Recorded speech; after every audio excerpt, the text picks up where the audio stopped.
Otherwise, you're going to have to claim them at the end of the game to keep them. That's right. If you do not win the game, you must click claim, okay? That's the special rhyme I came up with so you won't forget. The first time you get a question wrong, as long as it's before question number 10, you can rejoin to get another shot at the grand prize, either using SB or with a free rejoin. Just click the plus sign in the top left-hand corner of the main menu anytime a game isn't happening and get free rejoins by watching videos. It's that easy to do, right? So nice. Now, each game we do give away 5 100 SB prizes to 5 players who win and claim at least 1 SB in the game. Here for you now are Wednesday's winners. Congratulations to all 5 of you. Everyone else, keep playing and claiming because next time the winner could, in fact, be you. Now that you've got the deets, and now that we have 12,400 people and climbing, let's get it going. Question number 1 is here. Riverdance helped popularize what? Whoa, hold up, holding, I am supposed to hold, what style of dancing? Breakdancing, waltz, or Irish step dance? Sorry, y'all. Riverdance helped popularize what style of dancing? Is it breakdancing, waltz, or Irish step dance? All right, that should have gone through. Here we go. Now, if you were alive and aware during the mid to late 1990s, you have every song and every tap pattern tattooed on your brain, and it may have introduced you to Irish step dancing. Irish step dancing is the answer. Sorry about that. Thought we had a snafu, but we are good on this end. And I got to wonder if Island Mountain just knew that one, okay? I mean, enjoying some Irish music this weekend. Did you know all about that's Irish step dancing? Were you part of that 93% of people that got that one right? 11,566 of you knew that Riverdance and Irish step dance are one and the same. All right, we're on to Q2 now. We've got a bonus SB attached here as it is attached in every question from here on out. All right, so here we go. Let's keep it moving with question number 2. Sake is made by fermenting what substance? Rice, chewing gum, or broccoli? Sake is made by fermenting what substance?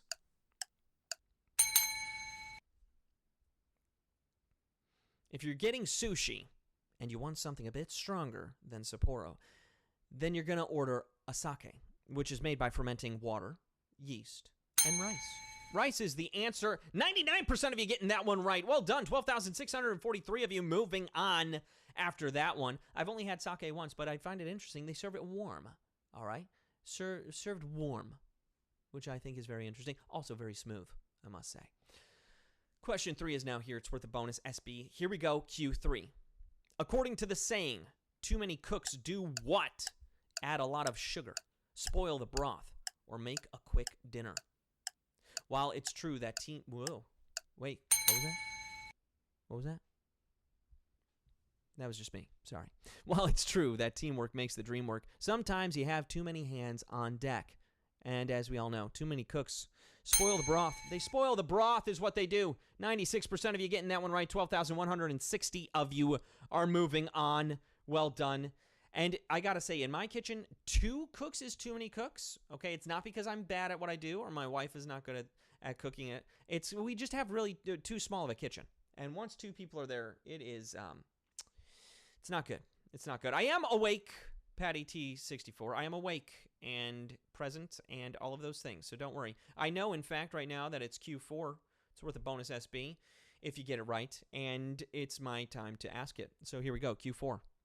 As of December 2025, which of the following NFL teams has neither hosted nor played in a Super Bowl? Is it the Baltimore Ravens, Houston Texans, or Cleveland Browns? As of December 2025, which of those NFL teams has neither hosted or played in a Super Bowl?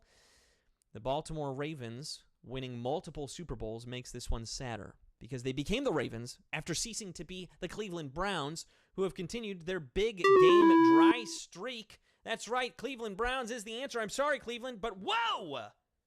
Only 31% of you got that one right. 3,809 of you are moving on, but 8,465 of you lost that one. The Houston Texans have hosted.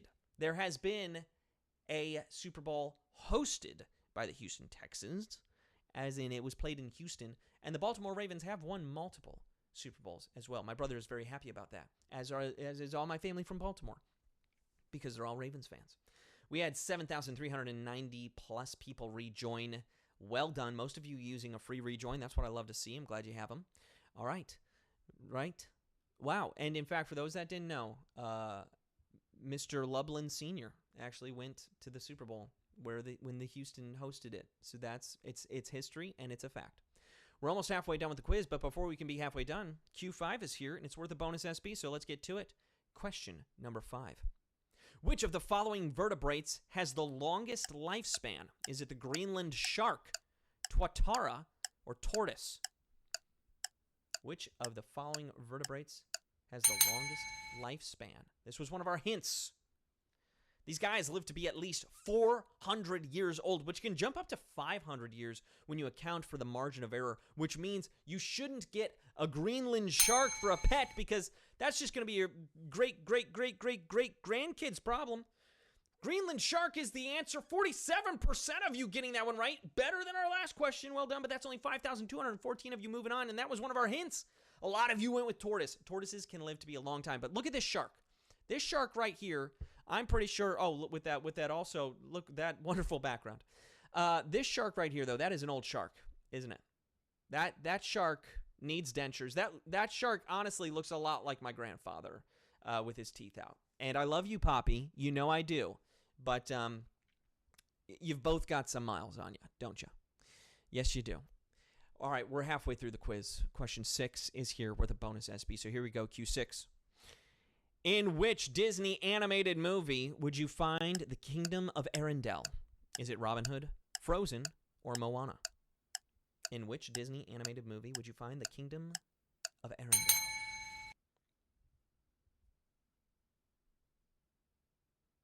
And let's see. While the king and queen were tragically lost, thankfully Arendelle has 2 strong princesses to take the reins and lead them into the unknown. Because Frozen is the answer. Into the unknown. 5,959 of you moving on. 86% of you. Well done. You knew that was Frozen. Robin Hood, that's Sherwood Forest. Moana, that's Hawaii. You guys crushed that one. And for those of you wondering, guys, the hint used Jaws as your hint. Okay, Jaws, Greenland shark. I went happy birthday to the tune of Jaws. We're on to Q6 with a bonus SB. Here we go. Oh wait, no, Q7. That's it. Okay, maybe you were right. Wake up, Nathan. Which of the following words traces its etymology back to an animal?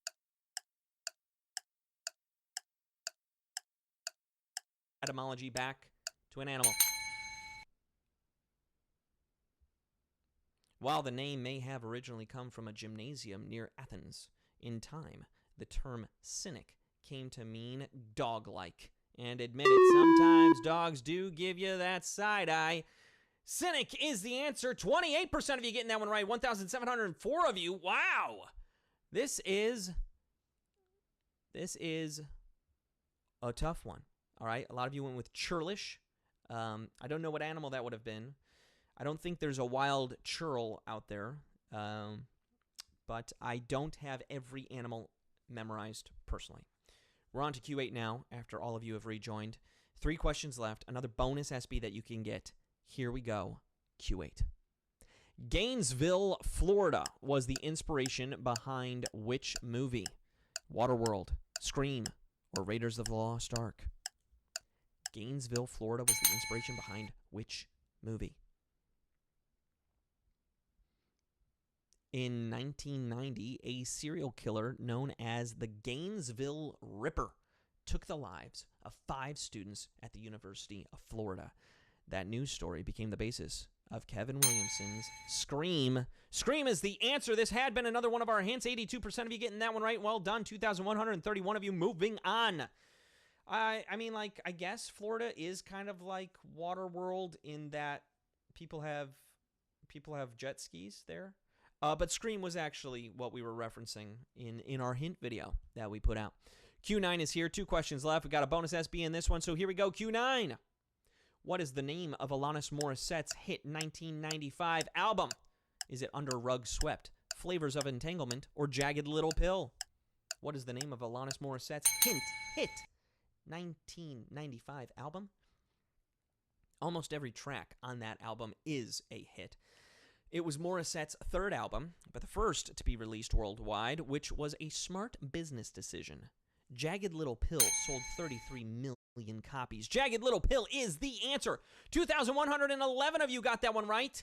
Well done. You've made it this far. You ready for our final question? And before we move on, quick reminder, there are 2 ways to get SB from Swagbucks Daily Trivia outside of our live games. One is through the Daily Trivia Challenge, which is the quick, hostless version of our game that you can play on your schedule up to twice per day. Second is by clicking the More Ways to Earn button wherever you find it in the app. Both will get you SB towards your daily goal.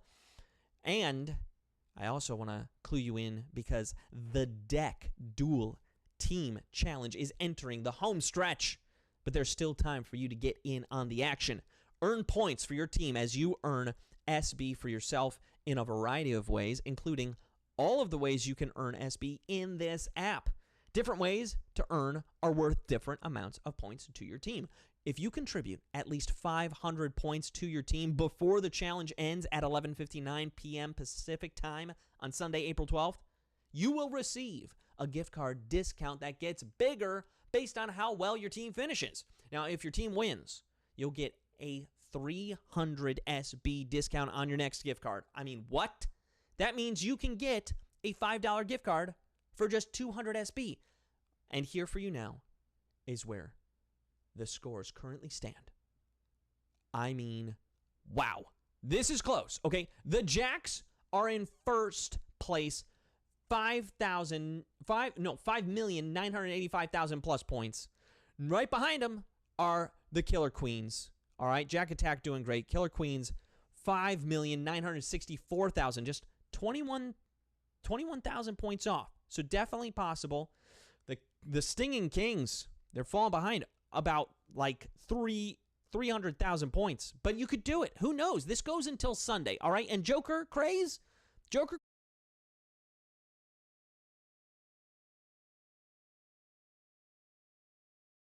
you're joining in for all the fun.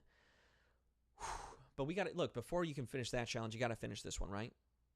And that means we got to go to question number 10. It's worth a bonus SB if you get it right. We've got 2,128 of you vying for a piece of the grand prize, over 13,200, maybe like 13,300 of you hanging out, having fun, going for the bonus SB. So here we go, your final question. What puzzle cube first became a sensation in the 1980s? Was it Rubik's Cube, Magic Dice, or Switcheroo Box? What puzzle cube first became a sensation in the 1980s? A Hungarian architecture professor created it to teach his students about three-dimensional spaces. By 1980, Rubik's Cube became an international bestseller and hasn't looked back. Rubik's Cube is the answer. Oh my goodness.